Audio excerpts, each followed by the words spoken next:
20 வருஷம் கழிச்சு கன்சீவ் ஆயிருக்காங்க. இந்த 4 வரிய சொல்லி அது எந்த வரின்னு தெரிஞ்சுக்கணுமா? கந்த சஷ்டி கவசம் படிச்சா, சஷ்டி விரதம் இருந்தா கருப்பை என்னும் அகப்பையில் குழந்தை பிறக்கும்னு எல்லாருக்குமே தெரியும்.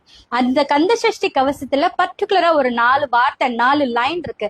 அந்த லைன் தான் விந்து விந்து மயிலோன் விந்து முந்து முந்து முருகவேல் முந்து எந்தனையாளும் ஏரக செல்வ மைந்தன் வேண்டும் வரமகிழ்ந்து உதவ வேண்டும். எந்த தெய்வத்துக்கிட்டையும் நீ வர மகிழ்ந்து கொடுன்னு சொல்லி கேட்க முடியுமா என்னன்னு எனக்கு தெரியல. எந்த பாடல்லையும் அந்த மாதிரி வார்த்தைகள் இல்ல. ஆனா கந்த சஷ்டி கவசத்துல அந்த வார்த்தையை வச்சிருக்காங்க. சோ இந்த அம்மா எப்ப பார்த்தாலும் கேட்டுக்கிட்டே இருக்கேன், சரி போ அப்படின்ட்டு ஏதோ ஏனோ தானோ எவனோ செத்தானோ ஒரு வரம கொடுக்காம வரம் மகிழ்ந்து கொடுக்கணுமா, அப்படி ஒரு குழந்தை பாக்கியத்தை கொடுப்பாராம். இப்ப வண்ணாரப்பேட்டையில 20 வருஷம் கழிச்சு மெஹருன் நிசா அப்படிங்கிறவங்க வேற கம்யூனிட்டி சேர்ந்தவங்க. ஆனா 5 வருஷமா 4 வருஷமா சஷ்டி விரதம் இருந்து இது 5வது வருஷம். இப்ப அவங்க 3 மாசமா கருத்தரிச்சிருக்காங்க. இப்பவும் ஃபாஸ்டிங் எடுக்க போறாங்க. எப்படின்னா ஹெல்த்தியா உப்பு சர்க்கரை இல்லாம ஹெல்த்தியா சாப்பிட்டுட்டு இருக்க போறாங்க. போன 4 வருஷம் வெறும் தண்ணி ஃபாஸ்டிங் மட்டும் இருந்தாங்களாமா.